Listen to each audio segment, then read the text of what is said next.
Atenção! Começa agora uma teleaula de História do Ensino Médio. Você vai assistir a teleaula de número 77. Bons estudos!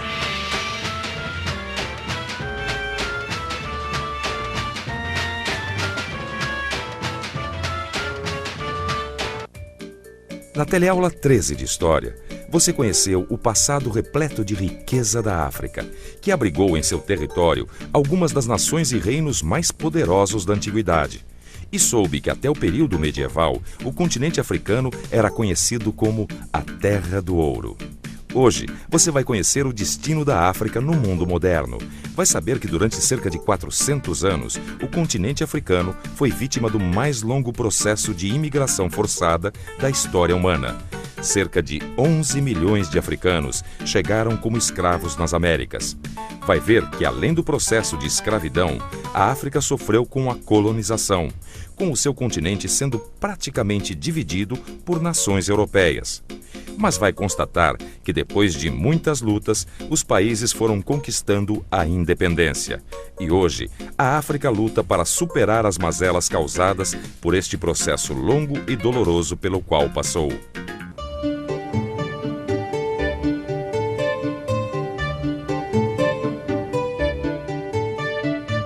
A construção da identidade brasileira passa necessariamente pela contribuição dos africanos que aqui chegaram como escravos.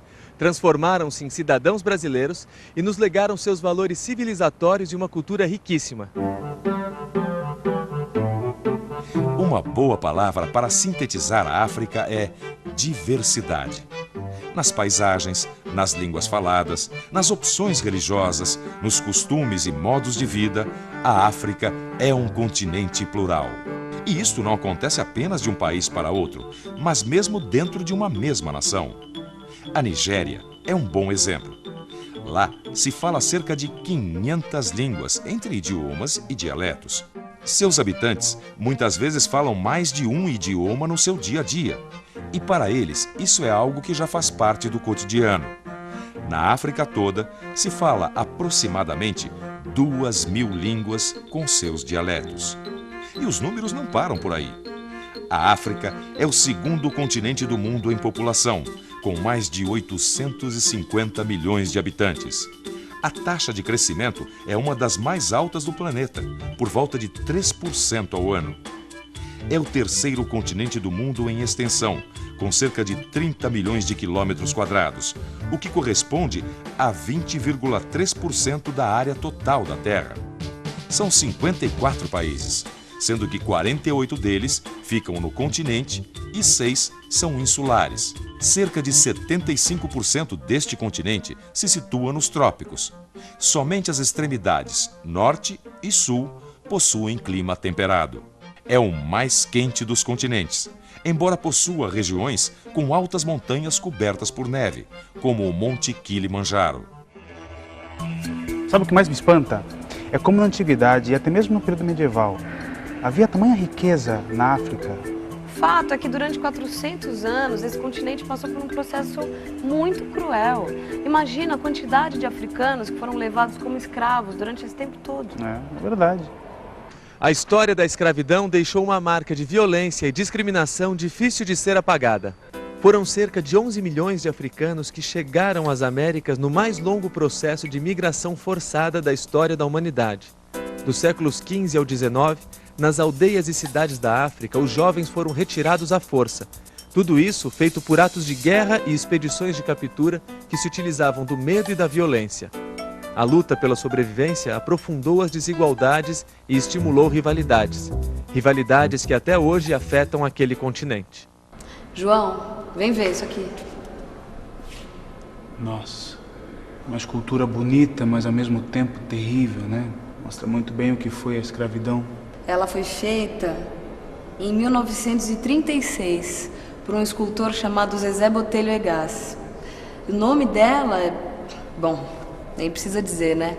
Escravo. O comércio atlântico de escravos não conectou apenas o Brasil e a África.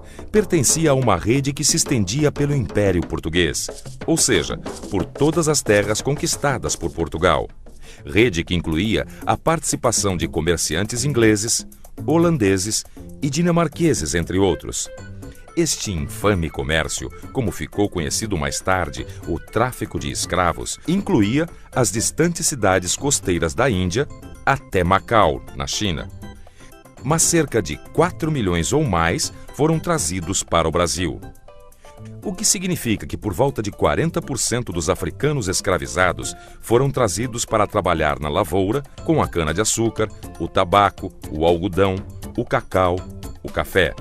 Também trabalharam na extração de ouro e diamantes das minas, para construir igrejas, casas, ferrovias, para abrir e pavimentar ruas, além de ensinar muitas técnicas produtivas e remédios para a população brasileira. Não é à toa que a África foi ficando fragilizada há 4 séculos com o tráfico atlântico. Não, eu estava lendo que a África perdeu milhares de vidas num momento crucial do seu desenvolvimento. Uma coisa eu não entendo. É verdade mesmo que o tráfico foi feito também por alguns africanos?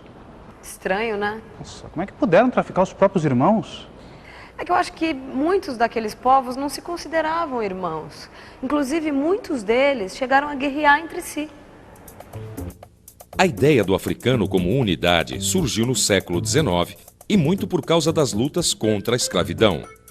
Na teleaula 13, você viu que a identidade das pessoas nas sociedades africanas estava estreitamente ligada às suas comunidades de origem. No Senegal, por exemplo, um Dioula não se via como irmão de um Mandinga, assim como um habitante de Oió, na Nigéria, não se identificava como sendo do mesmo povo de um Haussá. Em Angola, uma pessoa Bakongo e uma Mibundu, apesar de próximos no espaço, possuíam histórias e identidades distintas. Mas não foi só a escravidão que flagelou a África. A gente tem que ver que o fim do tráfico atlântico no século XIX coincidiu com o colonialismo que entrou firme no século XX. Não, é muita coisa para um continente só. Quer dizer, você vai entendendo o porquê de tanto desmando. O fim do tráfico e o avanço europeu sobre a África caminharam juntos. Para os europeus, o interesse era explorar a mão de obra africana na sua própria terra. As consequências desagregadoras do tráfico e do fim do mesmo também facilitaram a entrada europeia e seu estabelecimento no continente. Grande parte do continente foi dominado pelos franceses, pelos ingleses, pelos belgas, pelos italianos, pelos espanhóis e pelos portugueses. E essa divisão territorial imposta pelos invasores prossegue, definindo fronteiras em muitos países, mesmo depois das lutas de libertação que aconteceram durante todo o século XX. Essa divisão arbitrária acabou unindo sob a mesma bandeira povos e etnias muito diferentes, o que dificulta a construção de nacionalidades. Além das disputas internas, as potências ocidentais, lideradas pelos Estados Unidos, e o bloco socialista, liderado pela União Soviética, inseriram a África na lógica da Guerra Fria. Grupos rivais foram armados por um lado e outro, gerando extrema violência, guerras civis intermináveis, insegurança e instabilidade política. Mas apesar disso tudo, os países africanos conquistaram sua independência, né? Bem, sim, mas não foi um processo fácil, né? Muito pelo contrário. Houve a necessidade de muitas lutas. E cada país teve um processo diferente, mesmo porque cada país foi colonizado de forma diferente. Sim. Agora, tem uma figura que eu admiro muito e que, para mim, representa toda a luta de libertação da África. Para mim, ele é um verdadeiro herói daquele continente. Eu aposto que você está falando do Nelson Mandela. Exato. Nelson Mandela nasceu em 1918 e, desde jovem, se dedicou à luta contra a discriminação racial e as injustiças contra a população negra da África do Sul. Em 1944, fundou a Liga Jovem do CNA, o Congresso Nacional Africano, e, a partir daí, nunca mais deixou de lutar contra o apartheid. Apartheid, regime político de segregação racial característico do governo da África do Sul no século XX. Estabelecia a separação entre brancos e negros em todos os setores da sociedade. Nelson Mandela, como ativista político, foi sempre um símbolo de resistência, pois mesmo preso durante 28 anos, prosseguiu combatendo da prisão o regime racista de seu país. De 1962 a 1990, Mandela continuou sua luta, escrevendo, comunicando-se com líderes mundiais. Por fim, negociou com o presidente Frederic de Klerk as condições para o fim do apartheid. Todas as leis racistas foram revogadas e os negros passaram a ter os mesmos direitos civis e políticos dos brancos. Mandela acabou sendo eleito o primeiro presidente negro da África do Sul. Além de Mandela, os países africanos possuem vários outros heróis, que podem ser pessoas do povo, artistas, líderes políticos e ativistas da proteção do meio ambiente. Nem todos eles são associados a reis, príncipes ou guerreiros que ganharam batalhas e guerras. Portanto, eles não se encaixam no perfil que os livros de história faziam de grandes heróis. Porém, este é um conceito antigo e que não reconhece os heróis anônimos e desconhecidos. O herói é alguém que se dedica a pensar no seu próximo e é capaz de atitudes generosas. Alguém que pode ter todas as dificuldades e defeitos de um ser humano comum, mas se torna, por suas ações, um estímulo e uma referência para outros. Sabe, João, a África é um continente que se mostra forte o suficiente para superar os desafios. Não, sim. Isso sem falar da cultura de origem africana, né? Tão viva, rica, encanta o mundo todo. A literatura, a dança, a música. Os ritmos da África acabaram influenciando a música do planeta. Existe um pouco de África sempre que se escuta música, seja rock, jazz, funk, blues, samba, maracatu e a ópera. Repare quantos artistas hoje buscam inspiração na África. Definitivamente, o espírito da cultura africana é parte fundamental da música contemporânea no mundo todo. E não é só na música, não. É nas artes em geral. Uma coisa que a gente conhece muito pouco e que eu estou tratando de me atualizar é a literatura africana, que já produziu nomes muito importantes. Alguns deles já receberam o Prêmio Nobel de Literatura e o Prêmio Camões de Literatura em Língua Portuguesa. Claro, é preciso mesmo conhecer melhor essa cultura, que tem tanto a ver com a gente, né? Afinal, na arte está a alma do povo, não é verdade? E se é assim, a alma da África está forte e saudável. E se a alma está viva, é sinal de que tudo pode melhorar.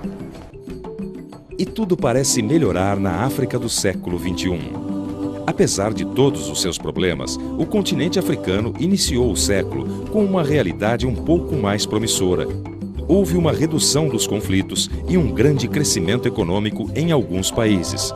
Florescem também várias iniciativas, autônomas e coletivas, para a construção da paz e de melhores condições de vida. Projetos de recuperação de ecossistemas e incentivo ao desenvolvimento sustentável e ecologicamente correto começam a surgir na África. Como resposta, a natureza reage e mostra que pode corresponder ao investimento que nela se faz. Todas essas mudanças criaram as condições para que mulheres africanas assumissem postos de liderança no continente. A eleição de Ellen Johnson Sirleaf para presidente na Libéria, de Luísa Diogo como primeira-ministra em Moçambique e a escolha da queniana Wangari Maathai como vencedora do Prêmio Nobel da Paz mostra o reconhecimento pelo que já realizaram e como as mulheres africanas marcam seu lugar no mundo. E atenção, se liga aí que é hora da revisão. Na teleaula de hoje, você conheceu um pouco mais do continente africano, suas dimensões e aspectos. Viu como a África suportou nos últimos 4 séculos muitos problemas com a escravidão, quando mais de 11 milhões de africanos foram trazidos para a América. Constatou que, mesmo depois do fim da escravidão, a África ainda sofreu muito com o processo de colonialismo, com sua terra repartida entre nações europeias.